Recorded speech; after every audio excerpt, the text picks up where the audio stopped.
Hi, today I am going to be working on the foreground of the print, and I'm going to be printing the turf, the grassy area of the print. So I have my block here and I've mixed up three colours to work with, this rather nice golden and then a mid-tone brownie and a red. So the golden tone I have mixed with Indian yellow and white and a touch of Sumi ink, and I'm going to use that for the first printing all over the block. And the other thing I should say about using white, it will make the paint slightly opaque, but it also makes it very easy to print. There's something about white paint that makes it a very easy paint to print, and so that's going to give me my initial coverage. So that out of the way. The other thing that I want for this block is I want it to be really textured. This is rough mountain grass and I'm not looking for it to be a nice sort of neat smooth finish. So I'm going to do that by controlling the dampness and the rice while I'm printing. So instead of using a lot of rice, I'm going to use very little. And I'll start off with my paint. And just a touch of rice. So the effect that I'm aiming for, it's called gomazuri in Japanese woodblock, and goma is sesame seed, so like lots of little sesame seeds. So you can see I've put a little bit of rice on there, but not very much. And now I'm just going to start working my brush. And I already have paint on the block from previous testing, and again I'm not bothered about that. I quite like the fact that some areas will pick up some of that colour and some areas won't. If I were concerned about that, then I would wash the block carefully with soap, remove the colour and start again from scratch. So I'm having to push the paint harder to get it to spread out because the rice isn't lubricating it. And you can see, if I just tilt that around, it's a very dry finish. So there's not much paint on there at all. So if I take my print,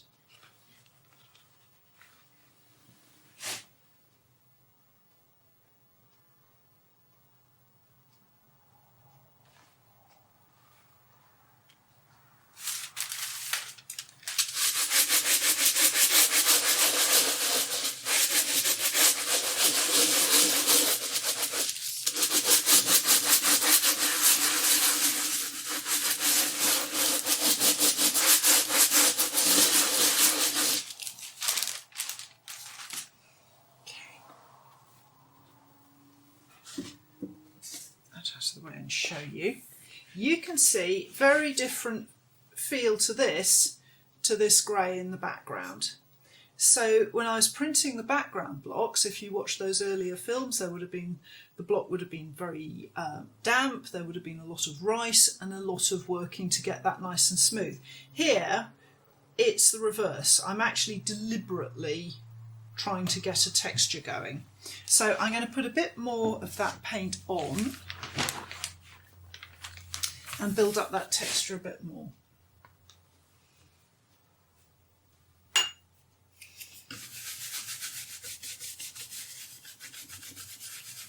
So no rice this time at all.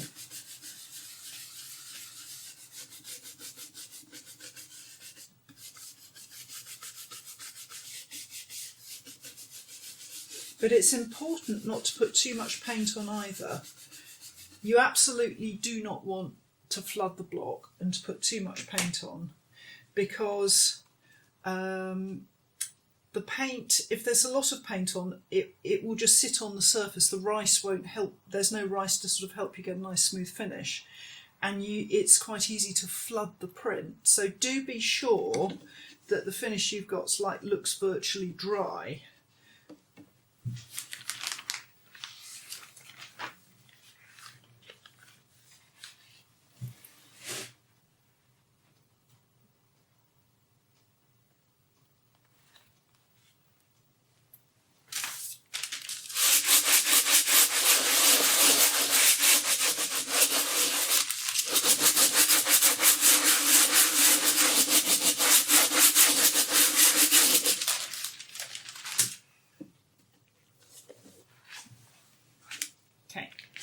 So now I've got a little bit more build-up of colour. I'm quite pleased with how that's going. And I'm going to start working with the next colour. And that I want to do shadings, but I don't want a smooth Boccaccia traditional smooth blend of paint. I want this to be much more rough and ready. So I'm going to move on to this sort of browny red. Not very much of it. You can see I'm knocking most of the paint off. And I'm just going to put that in a few places.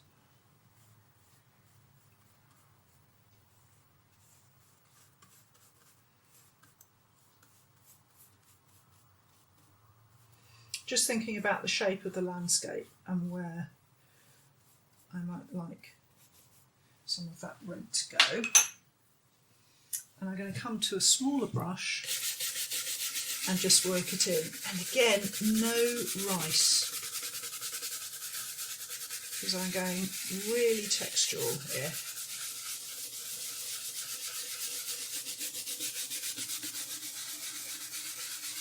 Very dry, no rice.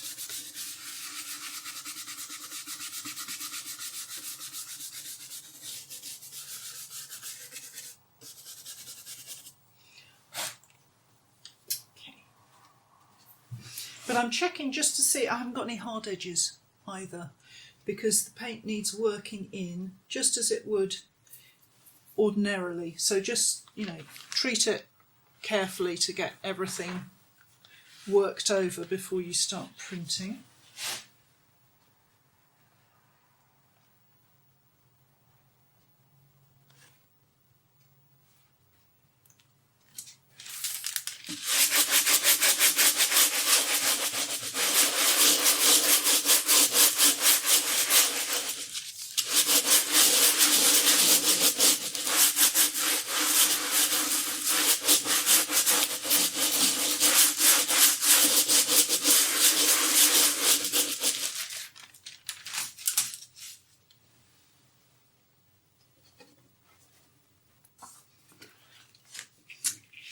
And you can see, in addition to the sesame effect, the gomazuri, the speckling, there's also the wood grain is coming into play a little bit, which is really nice because I'm kind of getting little horizontals as well, little horizontal lines as well, so I'm quite pleased with that. So now I'm going to go into the final colour and apply the darker areas here.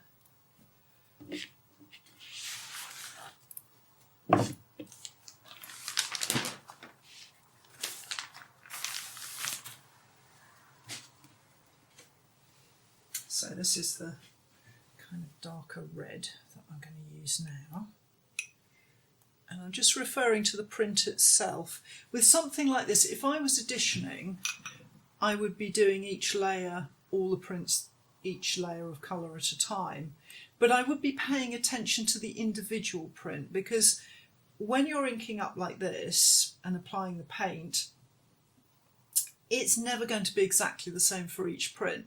So each print needs to be considered in its own right. So I would be looking at every print that I did and working out what was best for that particular print, rather than adopting a kind of everything is the same. So I guess that's the difference between me as an artist printmaker and someone like Will Francis, who's been on earlier films in this series, who part of his skill is in producing the same print again and again and again and making sure everything is identical. It's just a very different approach. There we go. So I'm just looking at my print and thinking where I need that darker red to lie.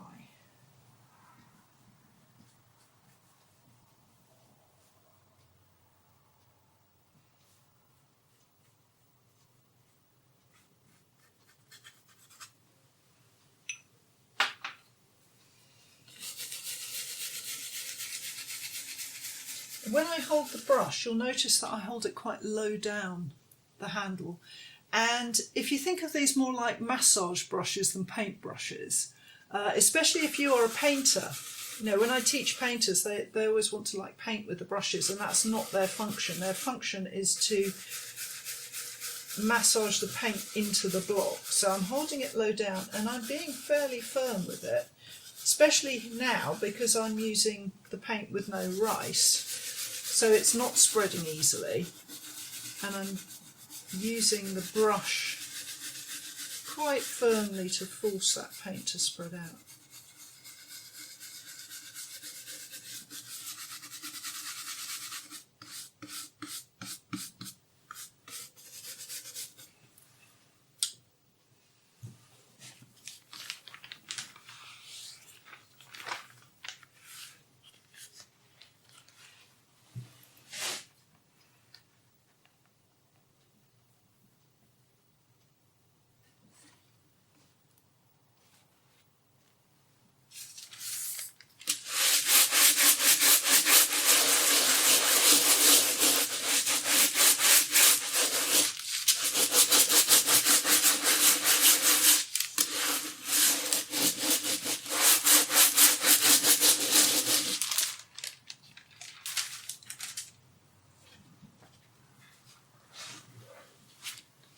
There we go. And so now I've got these areas of the darker red here, and I kind of like the roughness. Now, when I originally designed this print, I thought that I had enough information here with the line block, but then I decided no, that I didn't, and that there had to be another line block. So I cut that out of lino, partially because it was nice and easy to do it in lino, but partially to show you how to combine a lino print with a Japanese woodblock. So in the next film, I'm going to print that lino on top of this. So thank you for watching this, and I hope you'll join me for the next film.